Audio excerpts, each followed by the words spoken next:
Okay, we're going to talk about what can cause a code DTC P0455 gross leak. Now, there's a few things. Obviously, a gas cap not being there can cause a gross leak, but there's a few other things you might not have thought of. How about in this evap schematic here? Right here we have the purge valve, and over here we have the vent valve. Now, the vent valve is in normally open position. The only time the vent valve is supposed to close is during testing. The purge valve is normally closed. This is the front door. This is the back door. The purge valve is normally closed. It opens during normal purging or testing. Now, think about this. We have a gross leak. The vent valve job is to close to test for a leak. If the vent valve doesn't close, or there's cobwebs inside of it, rocks, dirt, sand, preventing this valve from closing all the way, you're going to have a gross leak. So a vent valve not closing will cause a gross leak. A purge valve. Now, a purge valve is normally closed. It opens up during purging and testing, like I said. But I just recently found out that a purge valve stuck closed, yes, stuck closed, can also cause a gross leak. It's kind of weird, but it can happen. If the purge valve is stuck closed, it does not draw enough vacuum. So the PC is going to interpret this as a gross leak. So a vent valve stuck open or a purge valve stuck closed will cause a gross leak.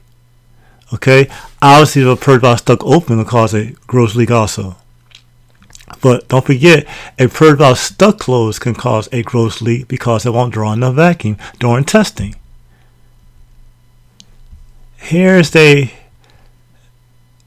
purge valve here being tested. Make sure it holds vacuum when it's closed. And not just only test though. It has to hold vacuum and it has to open up. So, holds vacuum. The gauge here should show it holding vacuum. When you engage it either by jumping the ground wire or using your scan to open it up, it should bleed the vacuum off, indicating it just opened up.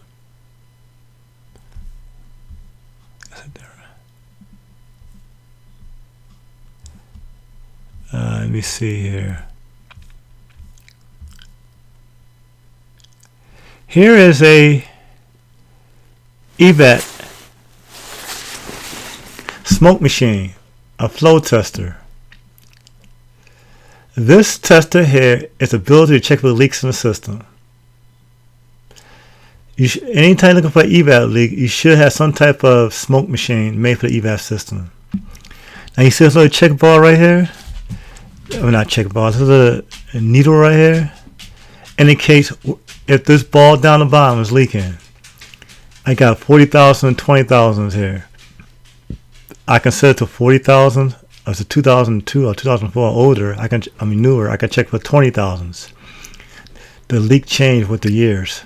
If I'm checking for a leak and this ball down here starts to flow up, it indicates a leak. But also, if the ball flows up and approaches this needle here, where I said that, it still indicates a leak. Most people think you have to go by this little arrow here. No. If it comes up and it starts to leak, if this little check ball down here starts to flow up, and starts to approach this little arrow here, this indicator, it means you also have a leak. Alright, I hope this helped. If you have any comments, leave it and I'll get back to you. Peace.